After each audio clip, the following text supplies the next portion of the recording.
Hi guys, welcome to Rima's Garden. আজি মই মোৰ মাৰ ঘৰত আছো আৰু এয়া চাওক এখন ট্ৰেট একদম পুৰা ফৰেষ্টৰ লুক আহিছে।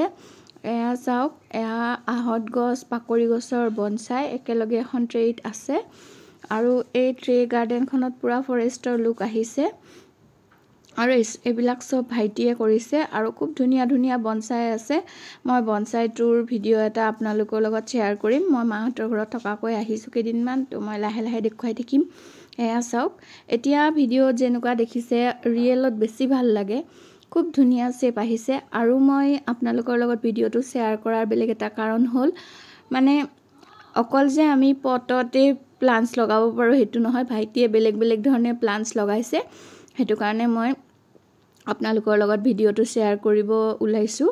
এয়া চাওক পুৰা ফৰেষ্টৰ লুক আৰু এই সব বনসাইটো আছে।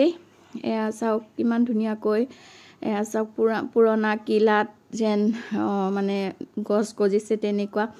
তাৰপিছত এয়া চাওক এখন মই আগতে আপোনালোকৰ লগত শেয়াৰ কৰিছিলো, তেতিয়া গছবোৰ গ্ৰো হোৱা নাছিলে। এয়া চাওক এডাল গছৰ পুৰণি ডাল এটাত এনেকৈ প্লান্টস বিলাক কিমান ধুনিয়াকৈ গ্ৰো হৈ আছে। এজোপা ফাৰ্ন হয়, কিমান ধুনিয়া ফাৰ্ন জোপা আৰু লগতে ভাইটিয়ে চাওক এটুকুৰ লগ এনেকৈ লগ টুকুৰ ওপৰখিনি কাটি পেলাই ইয়াত হেং কৰি দিছে আৰু এয়া চাওক কেনেকৈ প্লান্টস লগাইছে। ইয়াতে চাওক এটুকুৰ গছৰ টুকুৰা এটা প্ৰথমতে হি বইল কৰি লয় পানীত, টুকুৰাটো তাৰ বীজাণুখিনি মাৰি লয়, তাৰ পিছত লগায়। এয়া চাওক কিমান ধুনিয়াকৈ লগাইছে। ইয়াত অৰ্কিড আছে, তাৰ পিছত এয়া চাওক কিমান ধুনিয়াকৈ লগাইছে, ফাকটোত মাটি দিছে আৰু লগাইছে আৰু ইয়াতে কোকোপিট দি লগাইছে অৰ্কিড আৰু এইটো এটা ফাৰ্ন নাৰিকলৰ পুৰণা মানে বেয়া হোৱা নাৰিকলৰ বাকলিটোত লগাইছে। এই ফাৰ্নটো কিমান ধুনিয়া গ্ৰো হৈছে, হেতু কাৰণে মই ভাবিলো ভিডিওটো শেয়াৰ নকৰাকে থাকিব নোৱাৰিলো আৰু এইবোৰ ফাৰ্ন আগতেও দেখুৱাইছো।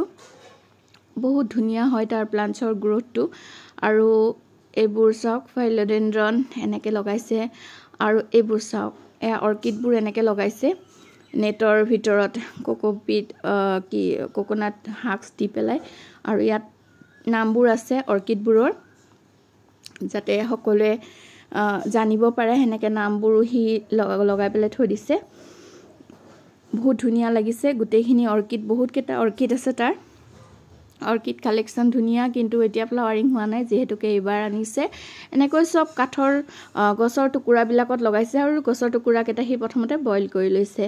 এটো এটা চাওক, এটো নাৰিকলৰ কুৰা হয়, তাত হি পাথৰ ফিটিং কৰিছে আৰু ইয়াত লগাইছে।